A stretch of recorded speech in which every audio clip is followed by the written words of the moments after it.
Hello, everyone, and welcome to Moonride.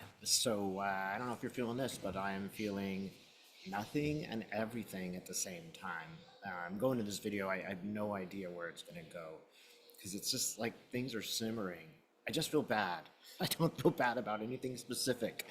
Maybe it's just me, but I think it's probably everybody. It's like we're just waiting for something to happen. We just don't know it's good. And we're not getting much help from the DNC report, are we? Man, just how hard is this? It just seems so obvious to me. But let's just go in cold and just see what we see, right? About anything and everything. I am kind of wanting to know about the economy. I'm getting some real negative messages about where it's going, but let's see if that shows up. Okay. All right. Well, funnily enough, stars are kind of aligning to create a big fat heart. So look, you don't always have to listen to the negative stuff. The universe loves us. We are experiencing this for a reason of conscious expansion. So it's not all bad.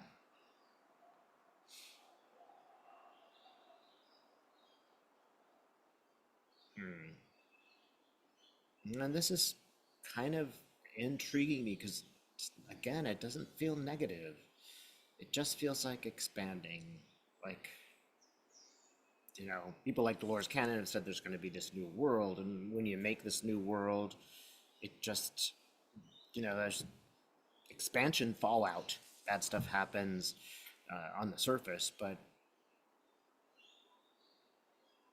a lot of us are just observing. It's frustrating because we can't make the changes exterior, but we're compelled to make them on the interior. So again, not so bad.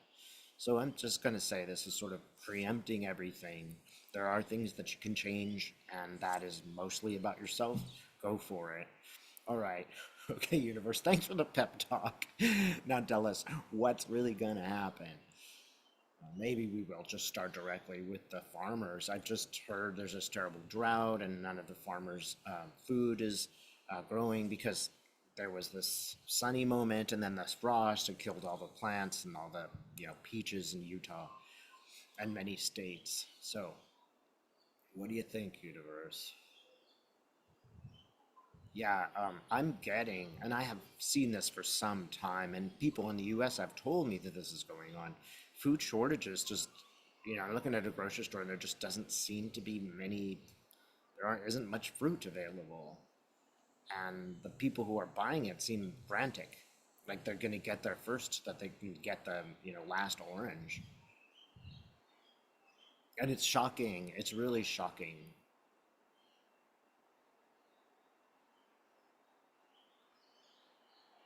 And right, ridiculously expensive.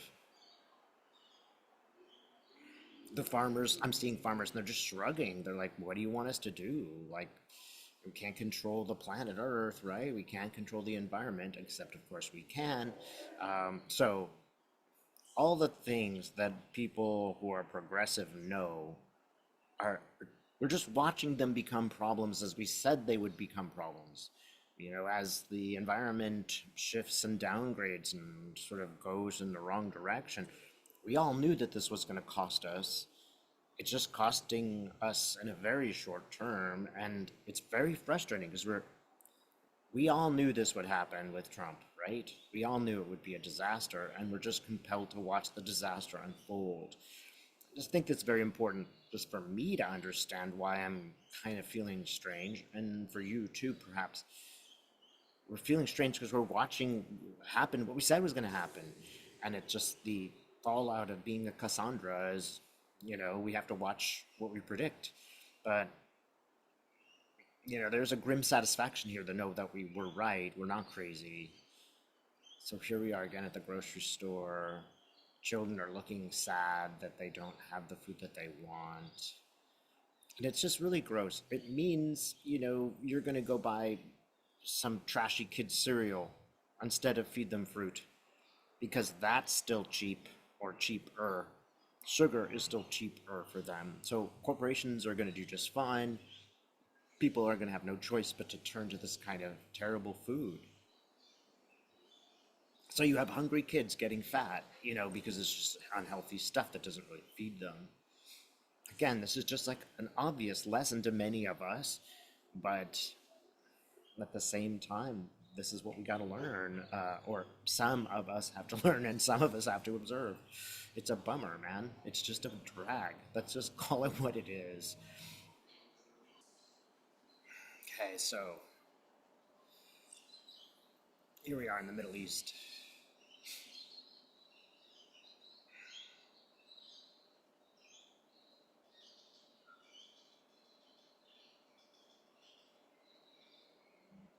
So, one thing that I'm getting that does seem interesting is Iran is letting some ships through. So, it's really frustrating Trump because Iran is dividing America from its, quote unquote allies. They are, you know, other allies in the Middle East, they're not going to have any problem getting their ships through. So Trump is just getting very, very frustrated. So his front is completely divided. Trump was always about a go it alone, go America alone. Well, America, this is what happens when you try to go it alone. Your allies don't support you. What would Saudi Arabia or Oman or other countries care about supporting us in this endeavor or fighting them? They have no interest in helping helping the United States. They have no interest in doing that.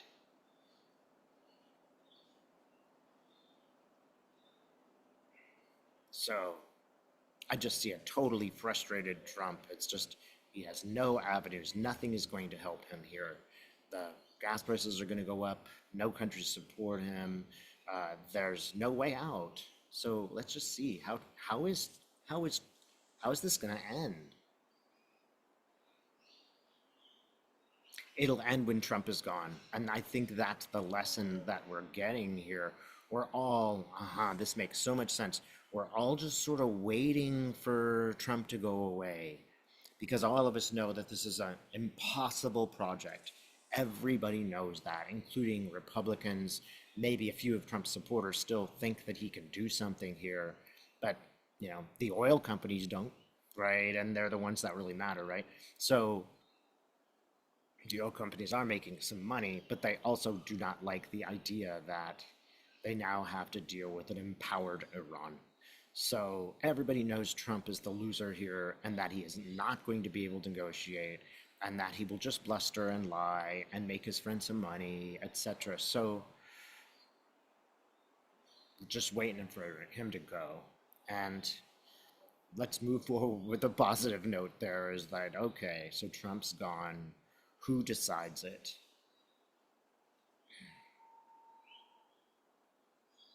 That I gotta call him the dumb Cuban. That dumb Cuban, uh, Mark Rubio, will be, I think, the one to resolve it. Vance won't be able to do it. He's not smart enough. Rubio, corrupt though he is at least intelligent enough to figure out a way out of this. It will be humiliating for the Republican Party, but it will be something. And it won't happen for several months. And I think Trump is gone in a few, one way or another. And then there's Rubio. How are you going to do it, Rubio? Well, in a sense, Rubio is going to fall on his sword. He is going to solve this problem in an embarrassing way for the Republicans. He's not going to get any bluster, or he's not going to get any points. He's not going to, blame Joe Biden about it. He's just going to do the best he can for the lousiest deal he can. It involves a payout. There's lots of money changing hands, and it's sort of like a tricky way of giving Iran payback. It's indirect, like Trump's ballroom, right? It's just not a direct amount of money, but everybody knows what it is. Rubio can't spin anything. Trump can always spin it. He can always bluster. He's like a carnival guy. Rubio can't. So he'll take the hit for the party. He'll never really succeed after that. He'll always be marked as the compromised loser. And that's how they'll get out of it. They'll just move on to a new conservative candidate. So, what else about him? It's kind of like for Rubio. As long as we get to invade Cuba, I'm good, right? These people are just still bitter about that. That money they used to have, all that power they used to have in Cuba is gone, and they're still bitter about it. Could you people move on for God's sakes? You live in the United States of America, and you're one of the most powerful people there. So what are you complaining about?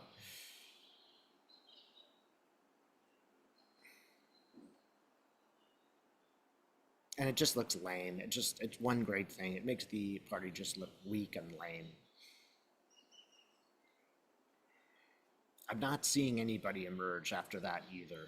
It's kind of like the Republicans blew all their gaskets on these guys, and now there isn't really any reason to vote for them. I don't think there was much of a reason to vote for them, but certainly the Democratic establishment isn't helping.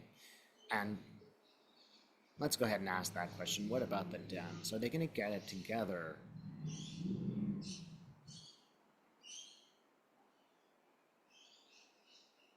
I gotta say, I see some progressives. I see AOC and Bernie Sanders sort of making a new coalition,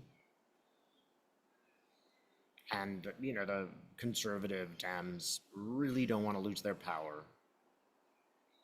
They're really reluctant to give it up. I mean, people don't like giving up power, right? Who would want to do that?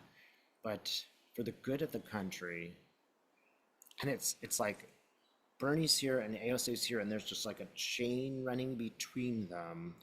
And it's like they've managed to convince some of the Democrats to move a bit to the left. And, some of them have sort of been eliminated for one reason or another. But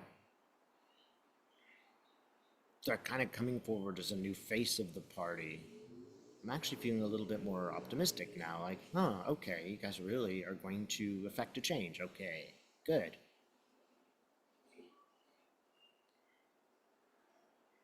Mamdani's an example. It can be done. What else? So, I'm getting a pyramid. I often see these pyramids, and I'm just getting the two floors of the foundation. The very, very, very, very foundation of it has sort of it's being reconstructed, right? And now we're kind of thinking about level two. Now there's got to be like 7 levels in this pyramid, so we're just founding it and refounding it, and that's it's sort of a very beginning stages. Well, all right, then are they going to succeed in the midterms?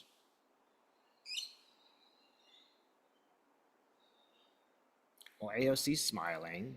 Bernie seems satisfied. Sort of sadly satisfied. He could have been president and a lot of the stuff wouldn't have happened.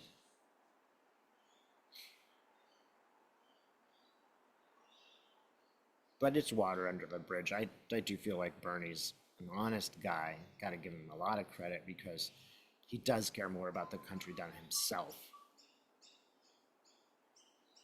AOC, however, is looking at the victories and she's like, look at Mamdani, look at these others, look at all the cool young YouTube reporters that we have that are replacing NBC and replacing Fox viewers. Eventually, those people will be the more powerful as they move in to as they get a little older. Okay. So, all right, can you give me a lowdown? What percentage? Let's just look at Congress.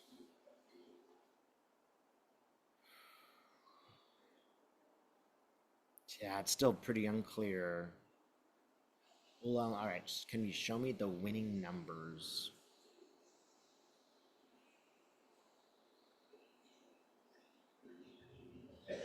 Right now, I'm getting 50-50, but there is a potential for the Dems to get 5 more seats.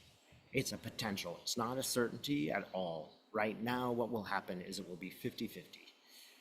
All right. How about the House of Representatives? It is all over the place. There's going to be some surprises there.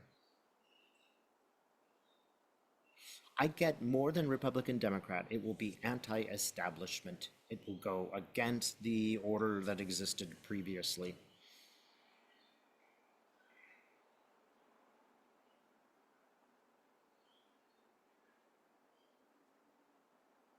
The Republicans have created a lot of angry Republicans, so I'm getting some of the, Mike Lee types of looking worried and fearful, actually. Look, the economic problems, the crop failures, the disasters, the price of gas, all of those things are going to really push the Republicans off the ledge. They're so overwhelming that no spin on it is going to really be helpful. I'm just seeing, you know, people suffering.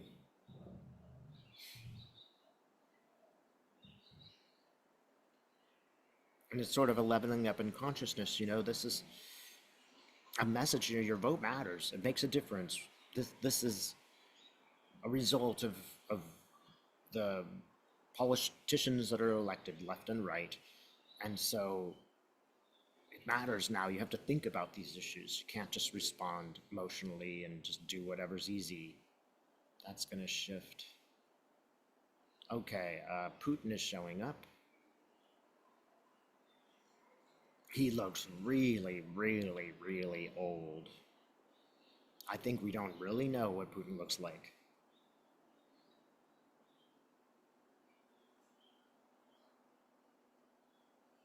Yeah, his body's beginning to fail severely. I see him walking around with a cane. I think that he's being kept out of the pictures because he's physically so bad off that he's no longer wanting people to see him because he looks weak.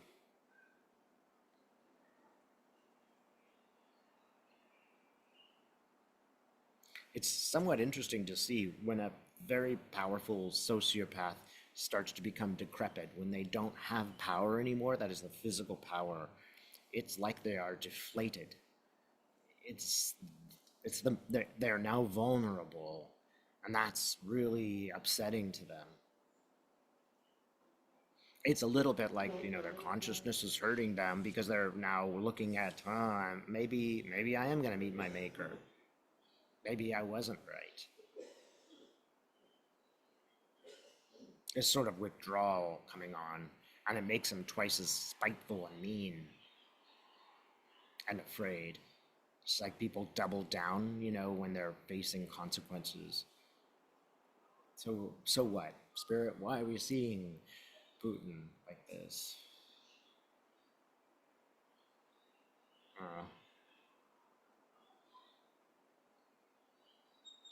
well, it might mean that there is another sort of rush to war. I'm seeing Putin, he presses a button, and now there's a ship with a hole in it. Another ship with a hole in it.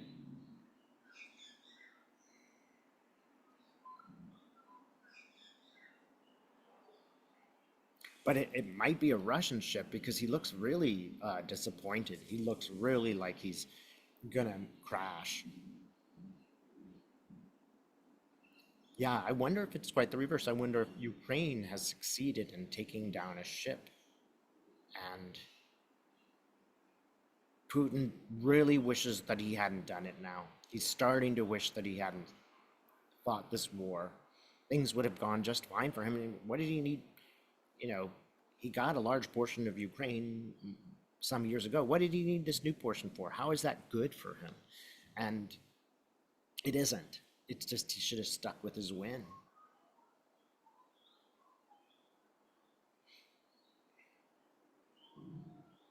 It's like a bully.